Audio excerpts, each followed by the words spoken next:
ধর্ষণ ছাড়া কি কোনো নিপীড়ন হয় না? আমি বলতে চাই যে আজকে যে শিশুটি আমরা বড় হয়েছি বা যে শিশুটি বড় হচ্ছে, তারা কিন্তু শুধু ধর্ষণের শিকার হয় না। ধর্ষণ শুধু শরীর দিয়ে হয় না, ধর্ষণ চোখ দিয়ে হয়, ধর্ষণ কথা দিয়ে হয়, ধর্ষণ স্পর্শ দিয়ে হয়।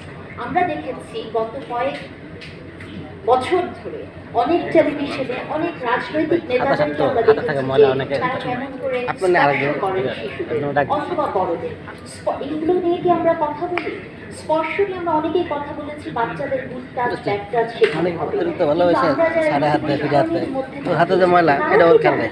কোন টাচটি করা যায় না, অথবা কোন শব্দটি বলা যায় না, অথবা অনেক জায়গাতে আপনাকে সুন্দর লাগছে এই শব্দটি বলাও যে এক ধরনের অ্যাবিউজ করা, এটা কি আমরা জানি? তার মানে সামগ্রিকভাবে আমাদের জানার পরিসরটাকে একটু বাড়াতে হবে। দেখেন, আমরা ধর্ষণের কথা বলছি, কিন্তু আপনাদের একটা দৃশ্যের কথা মনে আছে? গত আমার মনে হয় 6-7 মাস আগে একটা মেয়ে, ছোট একটি মেয়ে কোর্টে গিয়েছিল তার বাবা মার বিরুদ্ধে কমপ্লেন করার জন্য যে সে নির্যাতিত হয়। সে মেয়েটি ইংলিশে কথা বলছিল, সে একটি ওয়েস্টার্ন পোশাক পরা ছিল। তার নিচে কমেন্ট বক্সগুলো আপনারা দেখেছেন? আমরা জাজমেন্টাল হয়ে তাকে কিভাবে বিচারের কাঠগড়ায় দাঁড় করিয়েছি। অথবা আমার মনে হয় গত 2 মাস আগে একটা কিশোর গ্রুপ, তারা একটা বাচ্চাকে খুন করেছে যে জেলের ভেতরে গেলে এক্সপেরিয়েন্স কেমন হবে সেটা বোঝার জন্য। তাহলে একটি সামগ্রিক জায়গায় যে পুরো সমাজের দৃষ্টিভঙ্গিটা এমন হয়ে গেল, আপনি কেন একজন ধর্ষক হয়, কেন একজন নিপীড়ক হয়, আপার কথা একটু উঠে আসছিল, আমাদেরকে এদিকে তাকাতে হবে না? আমার খুব ফেভারিট একজন দার্শনিক আছে, মিশেল ফুকো। ফুকো তার রাষ্ট্র পরিচালনায় দুটো দিক দেখিয়েছিলেন।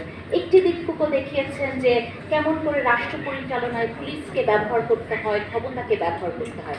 আরেকদিকে ফুকো দেখিয়েছিলেন যে মানবিক রাষ্ট্র কিভাবে তৈরি করতে হয়, মানুষ কি করে নিজে ফিল করবে যে আমি ভালো হব, আমি ভালো হব।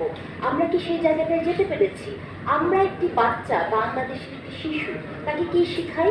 কি করে লাঠি মেরে তার যে ক্লাসমেট আছে তাকে পাশে ফেলে পরীক্ষায় ফার্স্ট হতে হবে। আমরা ছেলে মেয়েদেরকে প্রিন্স এবং প্রিন্সেস হতে শিখাই, আমরা ফেরিটেল সিনড্রোমের মধ্যে তাদেরকে ভোগাই।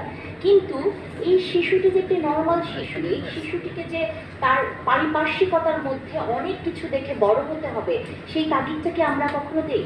দেখেন, এমন একটি দেশে আমরা আছি, পৃথিবীর হয়তো কয়েকটা দেশে নারী এবং শিশু মন্ত্রণালয় একসাথে। নারী এবং শিশুকে আপনি যখন একই মন্ত্রণালয়ে থাকেন, এখানে পুতুল আপা আছেন, এখানে নিপুণ আপা আছেন, যারা সংসদে আছেন, আমি তাদের কাছে বলতে চাই যে এগুলোতে আমাদের সরকার যদি মনে করেন যে নারী শিশু